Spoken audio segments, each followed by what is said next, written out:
Hello, ladies and gentlemen. My name is Kurt, and welcome back to Farlands or Bust. Hi, yes indeed. Here we are in episode 290 of Farlands or Bust, surrounded by pigs. Hello, Wolfie. Hello, world. Hello, blocks of dirt with which we will secure the hidey hole. Grab Wolfie, do this, and east-west. Hi, how are you? You might be able to use a little treat. It has been a while. Boop. So let's continue on with that. Do I have enough? I could probably chop down this tree. And I'm back from PAX Prime 2013. This returned late last night. And since it's Wednesday, oh, come on, there we go. Woof, I know. Wednesday, September 4th, 2013.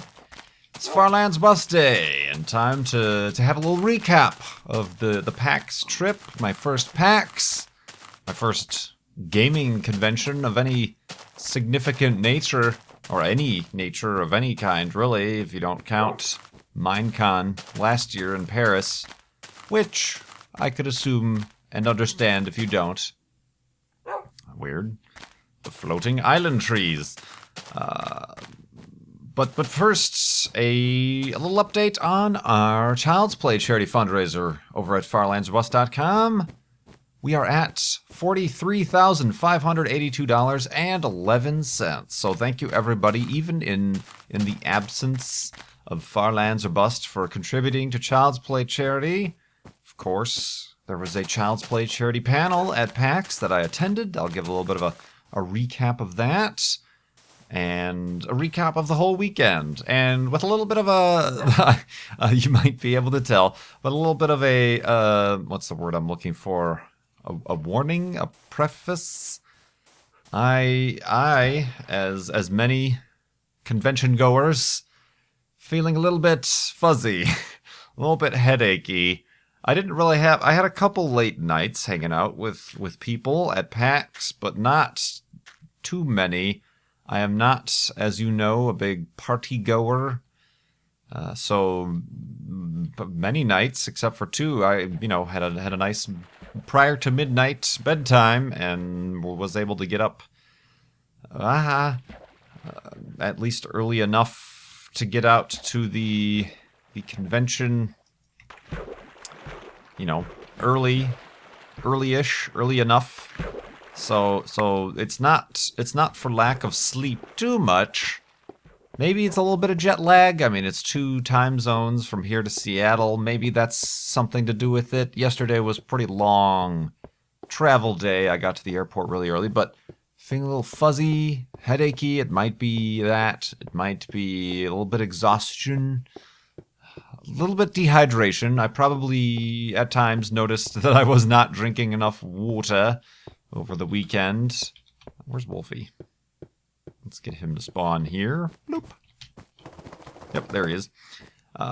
Maybe a little bit of that. It's very possible. I know the scientific constant is that if you go to a convention, you're going to receive some sort of virus or other sickness from the hordes of people, no matter how much antibacterial hand sanitizer you use, or how many times you wash your hands, or avoid touching the handrails on escalators, which totally negates the purpose of having any of those safeguards, to be honest. So it might be that. I don't know. So I'm trying to record this episode before that possibility is in full swing, but I'm hoping it's just a little bit of just your standard tiredness and exhaustion. But I'm doing all right. Not as bad as I could say I was returning from Paris.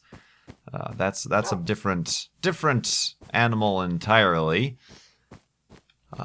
So yeah, I apologize. I've got a whole a new notepad full of notes of things I wanted to talk about with PAX. Probably will not be getting to any at all questions from you guys, but I have had quite a few with the donations, obviously.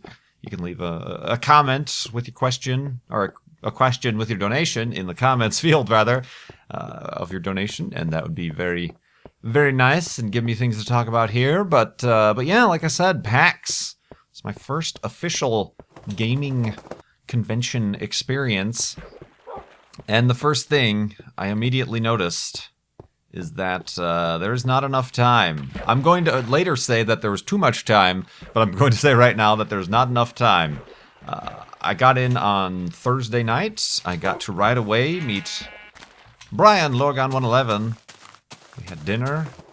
That was very cool. He lives in the area, but he also had PAX tickets. This was also his first gaming convention experience.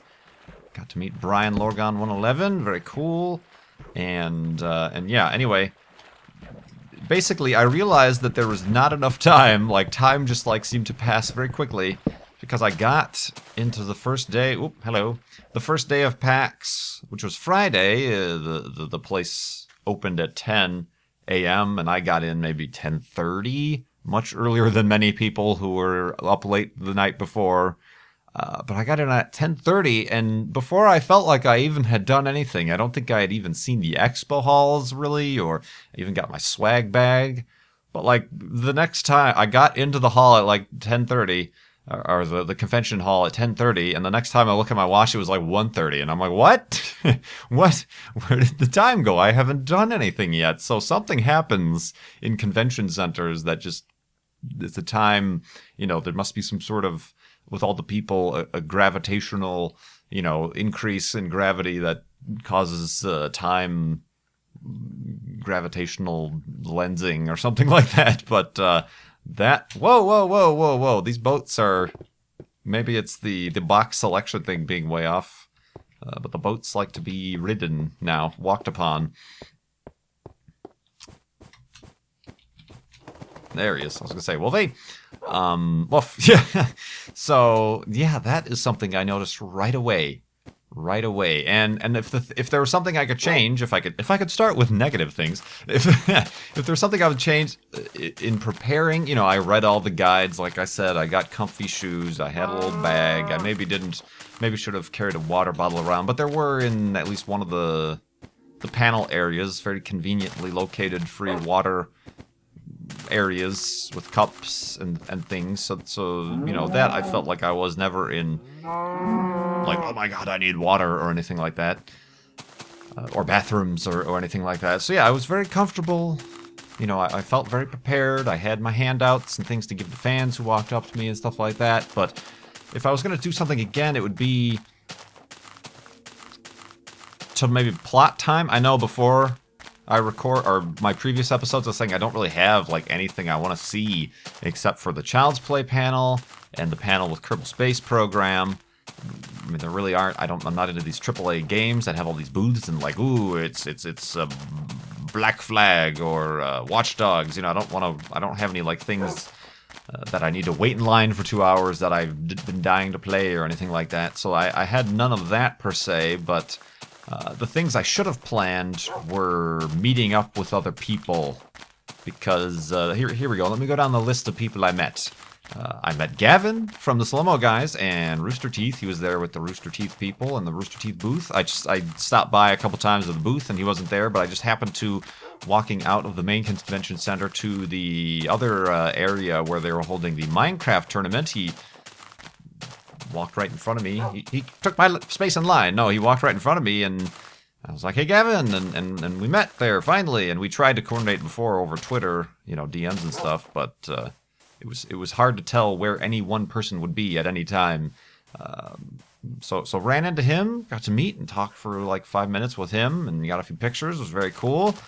Got to meet the Kerbal Space Program, well, a segment of the Kerbal Space Program team, Felipe, Chad, and their new PR person, Rob. Got to meet them after their panel, which is a very good panel, with also the DayZ developers, which is very cool, about kind of their open world, I guess what you want to call a sandbox game. Minecraft certainly would have belonged in the discussion of this panel about how allowing the preference to allowing your gamers, your players, to make their own stories, as opposed to, say, your Tomb Raider games or something where there is a definitive plot and A, B, C, D, E, F linear story that you have to follow, and it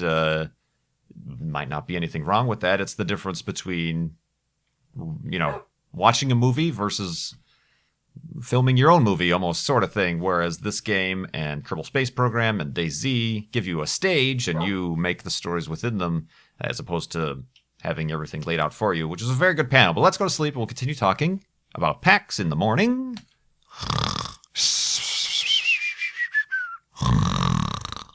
And the PAXness. Boop. So that was a very good panel. I enjoyed that panel very much, but I got to meet them just outside for like 10 or so minutes, got a picture with them again, posted it to Twitter, and then they had to be on their way because they had many, they had appointments with press and different events and things to get to, so there was that. And then I finally got to meet Jamie from Child's Play Charity. She's one of, I guess, the two only employees, you could say, of Child's Play Charity. It's Jamie and Kristen, but Jamie is kind of the community organizer connection. She's the one that, myself and the other, if you're doing a Child's Play Charity fundraiser of any significance, will get in touch with and help you with setting up the donation widget. She's the one who, once Farlands or Bust really started to pick up steam, got us on the platinum sponsors list. And she said she put us on there. There's like a requirement. There's a requirement of how much money you raise per year that will get you into the different tiers of sponsorship. But since she said she knows walking to the far lands is quite a distance, she put the expiration date like into 2018 or something like that. I'm like, well, you might have a little bit more time than that. But yeah, I got to meet her for like a few minutes. She's all over the place because she also works for Penny Arcade and was handling all of like the official Twitter accounts, the PAX lines updates that updates, the status of lines. So she had like all these apparatuses that input would, information would come from, and she would tweet out, and she had like a camelback backpack, so she didn't have to stop for like water, I guess. So she was all over the place. So it was very cool to have a few minutes to meet her. But I mean, just in general, I feel like before the convention, it would be better to have like gotten in contact with these people and been like, it would have been nice, say, to, instead of only being able to talk to Gavin for like 5 minutes, to be like, hey, on this day, will you be available to grab lunch or a drink or this or that, where you could, or just like sit down in this lobby for, and just actually have the ability to visit with somebody, as opposed to just be like, hey, I know you, blah, blah, blah, blah, blah, blah, here's everything we can say appreciative to each other about this and that, okay, bye-bye, and then be unable to see them for the rest of the weekend because everybody's all over the place. So maybe that, I don't even know if that's possible, but that would be something. I mean, I know Justra was there. I saw him passing on the escalator, and we were like, hey, and that was the last time I saw Justra, which kind of stunk because he was part of Minecon last year, and that's where, we hung out a lot and stuff. Well, he got really ill during Minecon, but so that was the most I saw Justra, and didn't get to Co-Star. I think is a guy who had a plan, who was like, he's gonna go to these panels, see this, and then he wasn't there all 4 days, but I missed Co-Star. Who else did I want to meet but didn't meet? There were just other people, and stuff. So it's something I've learned. This is a learning experience. I've also got to learn how to speak English. It was a learning experience. And that's something, the people who I'd really want to meet and maybe say hi to more than just saying hi, crossing in escalators, excuse me.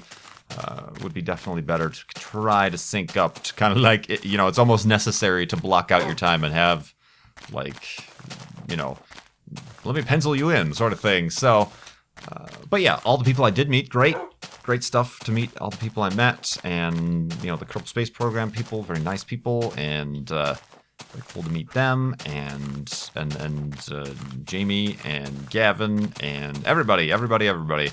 Let's see here. Let's see where I have my notes. Okay, in saying that there's not enough time to do everything, by the 4th day of PAX itself, we had 4 days of passes. This was the first time it was 4 days. It's traditionally, and like most other conventions, 3 days, Friday, Saturday, Sunday, but they added the Monday this year. On the Monday, we're like, we've seen everything as far as the convention is concerned. The expo hall. We've seen the panels we want to see. So I don't think if I'm to attend next year, I mean, it might be necessary, but it's just not necessary to have 4-day passes, which I think is why they made it 4 days, is so that, okay, some people will come this, and then there will be other days open for the people who might not be able to get these passes or whatever. So they've, that hopefully enables more people to attend who aren't attending all 4 days. So maybe that's the route to go if we attend, or if I don't know, there's a mouse in my pocket. Wolfie's going to attend next year. That would be the plan, I think, next year, because by then we were obviously all getting very tired, and you can only spend so much time in the expo hall area because it's just loud noises everywhere, and everywhere lights and noises and crowds and darkness and shuffling in and out of areas. So yeah, I mean, maybe not have PAX passes all the days, but stay in the area all the days, so then there's still the people who are in town you can make these pre-arranged meetings with. So yeah, I mean, there was that. Of course, I guess the downside is if you got only a few days, and then one of the panels you would have really wanted to see is on one of the days you didn't get, which I guess is a little bit of a chance you might take. But anyway, that's the only thing I thought about that. Careful, Wolfie. I was gonna do it again. Oh, maybe not. I mean, that's the only thought I had about it. And like I said, maybe that's just because that's the way I and don't go down there. Just checking it out.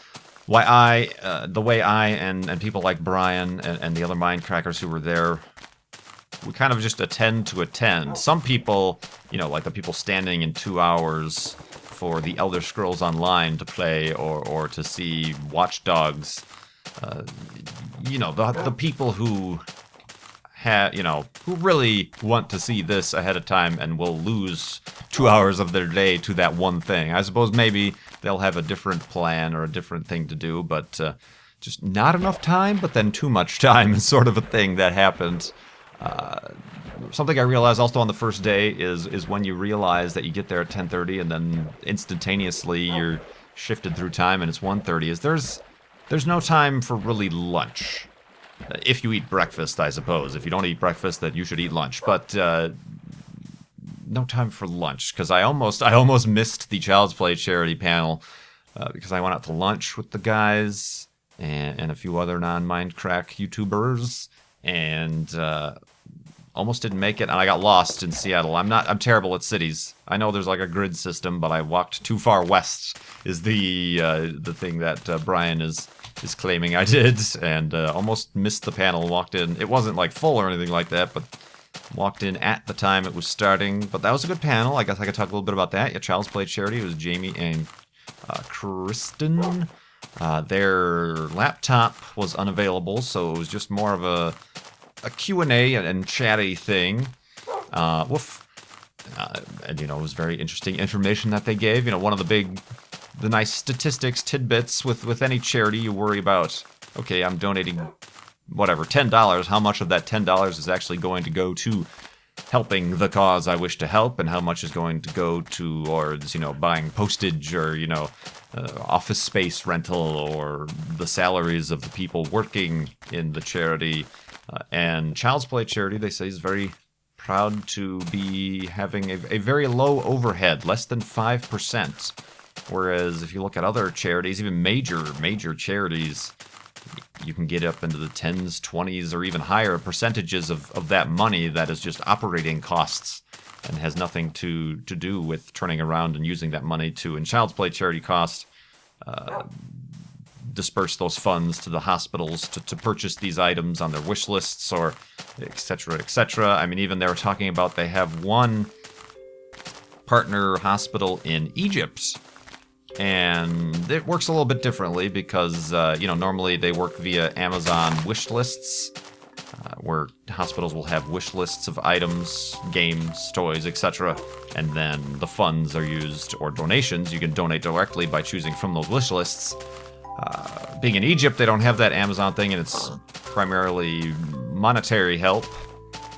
And one of the things that this clinic in Egypt was just opening up and just starting with Child's Play, and they don't have, at the time, and possibly still, they didn't have any other sort of charitable, income that they were receiving from an organization. And they're like, could we use some of this money to, like, paint the walls of this new hospital building that we're opening up? And it's like, well, yeah, I think maybe having paint on the walls and, beds in the rooms is maybe a bit of a primary concern over having board games or books or whatever for the kids, right now to get things up and running. That seems like a proper thing. So Child's Play is very, I know, Wolfie, I'm working it out. Take it easy, guy. Is very, it has to be spent on games. It's appropriated for that. They're not like that or anything like that. So that's very cool to learn about. And also, let's go to sleep here. And then I will continue with the also in the morning.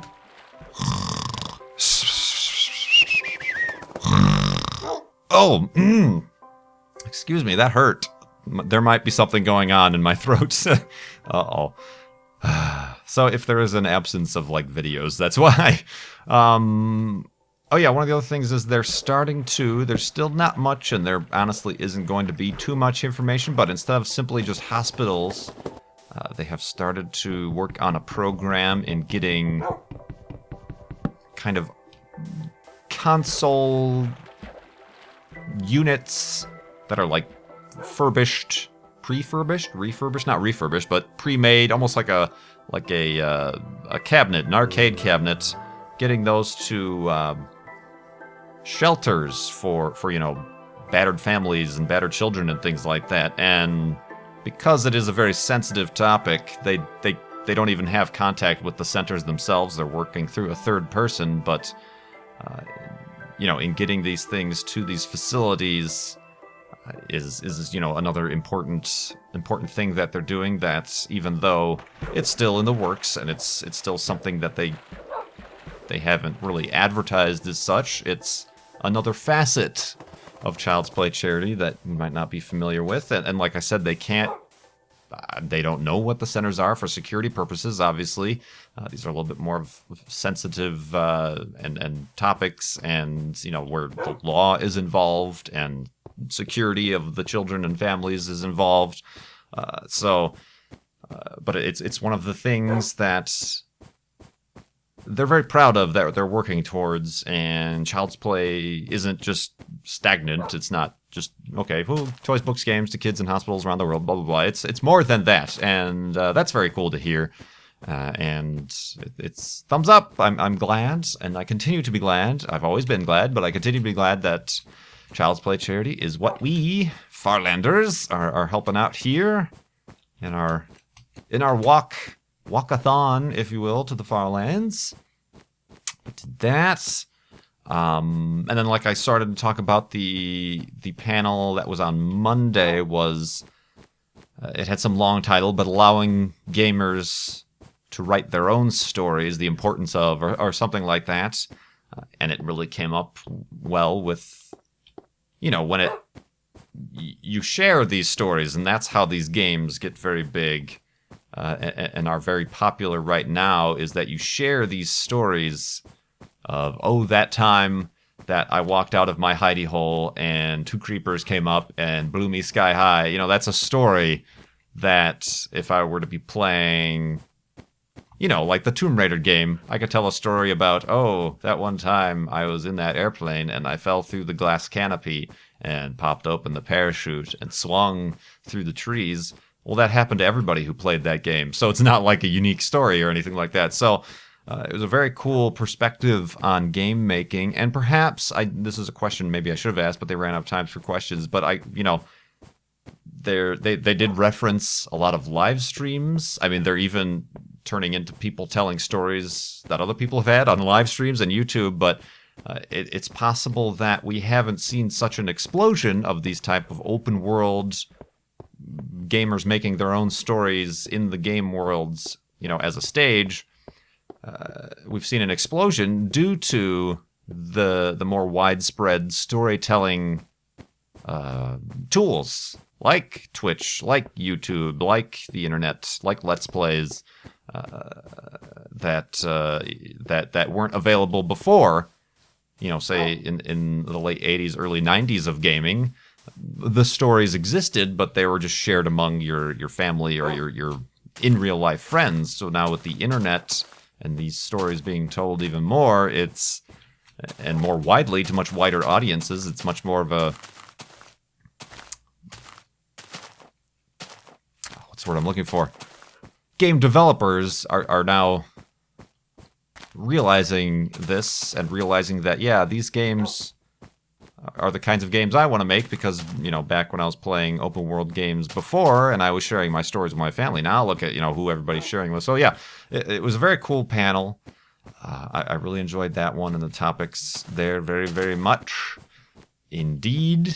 So those were the two main panels I attended. I also attended one with Brian just on the last day. Like I said, there wasn't much, I don't need to see the expo hall anymore sort of thing. So I attended one about marketing your indie game. So it was really aimed at the indie game developers. And when they took a poll, like 70% of the room raised their hands that they're currently indie developers or they've currently developing or have developed their own game and they want to learn how to market it and find an audience. So it was really aimed at them, and there were like PR people up there, and you know it was a lot of stuff I already knew. But Brian asked a good question. I'm surprised they didn't mention YouTube as an avenue, and maybe it is just the kind of lag behind that the marketing PR industry has in realizing it as a resource. But Brian went up and asked, "Hey, I'm a YouTuber. How do you guys, as the professionals, see YouTube as a resource, and how should these indie developers consider getting in touch with us and finding us? You know, we have the audience that their game might need, but we also need the content. We also are in need of interesting content in these stages, in these game worlds, to make our own content. So how could that relationship work?" And right away, I think after he asked that question, the guy standing behind him in line gave him his card because, like, "Oh, I have a game. Can you play it?" So that was kind of funny. Ooh, tear down this wall. Wolfie agrees we should tear down this wall. I'm not going to tear down this wall. That would take quite a while. But yeah, that was just kind of something to sit down on. That was very interesting to see. And I'm also surprised. I'm a little bit surprised. Maybe I shouldn't be. That YouTube didn't have a presence, like YouTube proper didn't have a presence at PAX. I mean, there was Machinima, there was Rooster Teeth, there was the I don't think the Polaris TGS people. They had a panel, a podcast, but they didn't have like a booth or anything. There was Twitch, obviously, not YouTube, but YouTube, the biggest community on YouTube is the gaming. Careful, Wolfie, the gaming community.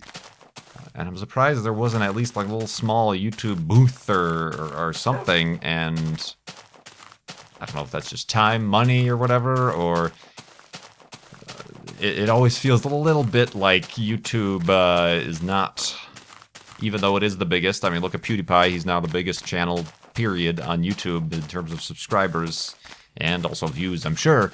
But not saying they consciously forget us, but maybe they kind of don't promote that aspect as much as, say, they would at the VidCons of the vloggers and the more that type of content. I don't know. I'm not going to get too conspiracy theory there, but would have been nice to see a YouTube presence, at least in like a booth form.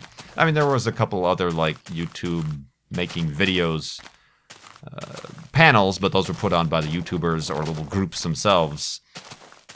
But yeah, there was that. So those were the panels I attended. The games I played, like I said, I wasn't there to play too many games. Codemasters didn't have a booth, which maybe not surprising, but it would have been cool if they had like a build of F1 2013 there or something like that. But Codemasters didn't have a booth, but I played Chivalry, the expansion pack, Deadliest Warrior, which is instead of just the Roman armies, I'm sorry, medieval armies, is kind of the ancient Roman and Greece warriors and samurai warriors, and I played that with Good and Paws against some people, and it's still Chivalry, so there was that. I played The Crew. I was just one day walking around the expo hall, and I can make this. It was before the other guys had showed up, and there really wasn't. There was always a line for Assassin's Creed, always a line for Watch Dogs, even though it wasn't a demo, it was just a video they showed in Watch Dogs, and always a line for other things, big things, I guess I should say, the Bethesda line. But The Crew didn't have that much of a line, so I stood in line and tried The Crew, which is Ubisoft, and it's an arcade racing game, but it's very heavy on multiplayer, co-op sort of stuff. And I could see that being fun for co-op. It's very almost cartoony. It's almost a little bit, it's very floaty physics and a little bit spongy handling. I wasn't a fan of that, but although I did pretty well in the demo, but I could see that being fun for 4 players, co-op or something like that. So maybe when that gets released, I don't know if that's something we can play on our channel with some of the other guys, hopefully, maybe. Played that. There was a game called Sky Tank as part of kind of the smaller booths and some indie games that was brought there by Madeline, who's a Farlander, and I'm like, I don't know what to do. And she's like, oh, I'd like to meet, but I'm part of this booth and I can't leave. So I went over there and checked out Sky Tank, and also checked out in the indie area, Mega Booth, I guess is what they called it. A game called, I've been looking at a while, Gravity Ghost, which is indie developer Aaron Robinson. She made this. It's kind of a gravity orbital platformer type things that uses kind of orbital mechanics. That seems really cool, and it's a little bit more. She says you can't fail. There's no death or anything like that. It's just getting from point A to point B and collecting things. It's seems very up my alley as far as the pace goes, so I'm looking forward to that. Played a little bit of that, but very much looking forward to that. So yeah, I didn't really play many games. I wish I had time to have checked out the Oculus. There was always a line for that, so didn't get a chance to try that out. A few of the other guys did. What else? There was kind of a smaller expo area, and they had a racing seat set up. That's what they were trying to sell and market, was the racing seat that was all pneumatically shaky and had all the pedals and the big racing seat. But it was running Dirt 3. And that would have been cool to play that. But again, I've already played the game. It's you see these things all the time at like arcades, so maybe not not something I was willing, I guess I should say, to sit in line for. But yeah, I still have more notes. I'm surprised. I thought I would have had run out of time here, or not run out of time, but had said everything on my spreadsheet, on my notepad here. But hopefully I survive until Friday to be able to continue the discussion of PAX. Obviously, the Mindcrack meetup, meeting fans, still on this list of things to talk about. The KSP and the Minecraft tournament that we kind of attended as watchers. Talk about that, and just in general, the trip itself and Seattle. I have thoughts on that as well, so look forward to that in episode 291 of Farlands or Bust. This is episode 290. Let's go to farlandsorbust.com to help out Child's Play charity, help all those new and exciting things that I talked about, I learned in the panel. And I appreciate it. Everybody I did meet and had a good time chatting with, or just passed by, shook hands, high five, whatever. I appreciate it. It was a good time, PAX. I will say that, and I will talk more about it in the next episode. My name is Kurt. Thanks so much for watching. I will see you next time.